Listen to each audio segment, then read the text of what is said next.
Her 9000's Game Room. Super Scope 6, aka Nintendo Scope 6, is the title of the game I'm going to be talking about.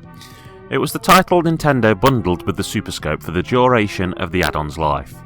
You could also buy both of these with a SNES and a pad for a while in the Super Nintendo Action Pack, which was a pack containing a SNES bundled with all the usual wires and a pad, as well as a scope, the scope's receiver, and a copy of the Super Scope 6 cartridge.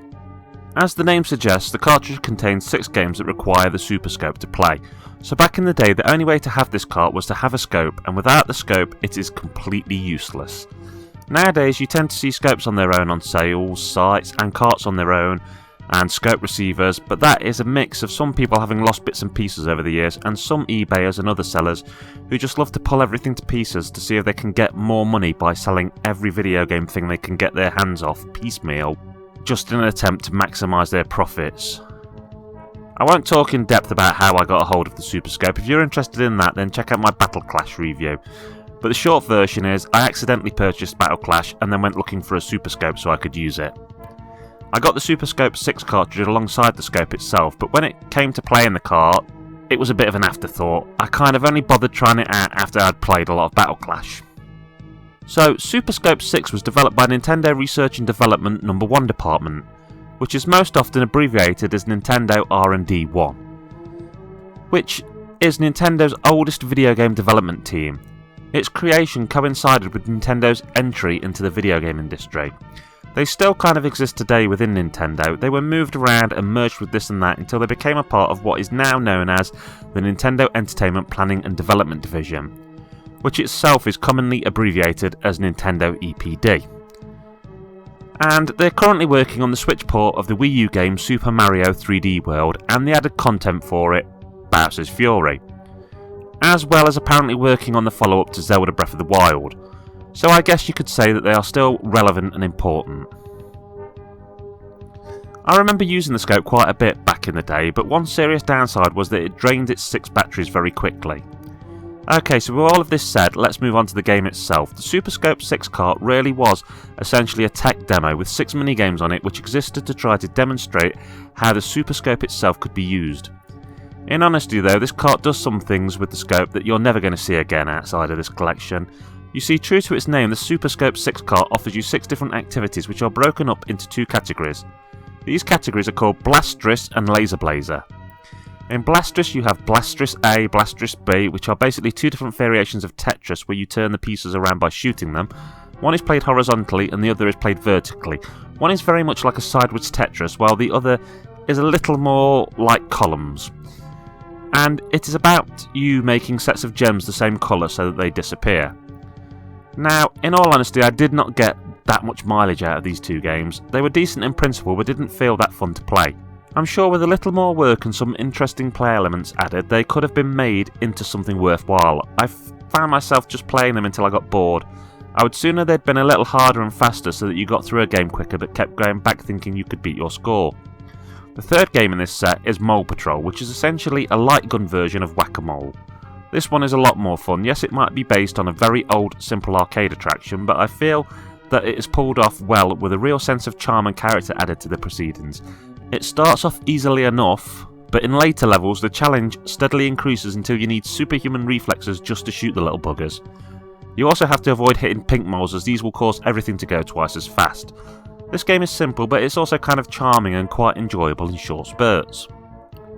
Laser Blazer contains the other 3 activities, which are Intercept, Engage and Confront. They are all very similar really, and they're also much more like the rest of the Super Scope games you'll find outside of this collection. The idea in all of them is to hit as many targets as possible, either with limited shots or without taking hits. In Interceptor you have to hit missiles which are flying across the screen. Different missiles have different speeds and are further away from you. The best advice I can give is the old classic Space Invaders advice.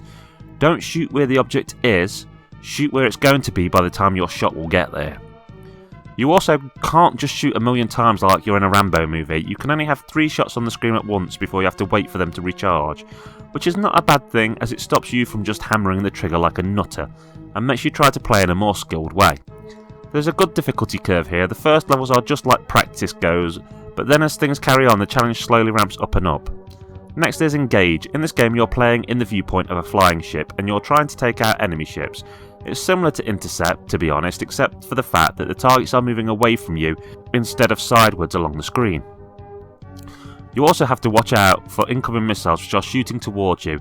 If you get hit 5 times then it's game over. You also have to watch your fuel supply. If you hit a red ship then this will increase your fuel and your health. Just like in the last game, you can only fire so many shots at once, so you really have to try to make sure that every shot counts. Okay, so the last game mode is Confront. In this mode you're a standing tank whose job it is to shoot at incoming missiles. In this mode you can fire infinite shots, making this feel a little different to the previous 2 modes. Enemy attacks cannot be stopped, so you need to take down the enemies as quickly as possible. All 3 activities in Laser Blazer are kind of similar, and I actually think if it had been up to me, I wouldn't have presented them as 3 different minigames. I would have instead wrapped a simple story around them and presented them as a game with a few cutscenes and then maybe an arcade mode where you could go for high scores. I didn't find much desire to play any of these games for that long though. All of them felt rather throwaway. Sure, there was a lot of good presentation, satisfying sound effects and music, which I found rather charming, but it all just felt a bit too throwaway for me. But I do think, as something which was clearly just made as a packing cartridge, made to give you something to test your newly purchased Super Scope with, it would have been kind of wrong to expect this to be a 10 out of 10 game with years of work having gone into it. So I don't think this game is the best one in the world, but it's not the worst either. What it is an interesting little collection which can actually be gotten for next to nothing, but then it's actually a lot more expensive and troublesome than it would at first appear, and that is why it's difficult to recommend that you buy it. As I touched on at the start of this review, playing the game requires getting a SNES and then getting the cartridge, but then you also need to get a Super Scope and make sure it has its receiver and that both are fully functioning. You need to remember that this is a pretty old piece of hardware now, and I'm sure that with them appealing to kids back in the day, plenty of them were swung around or thrown into the back of various cupboards. But then if you don't have one, you're also going to have to look at buying an old school CRT television set.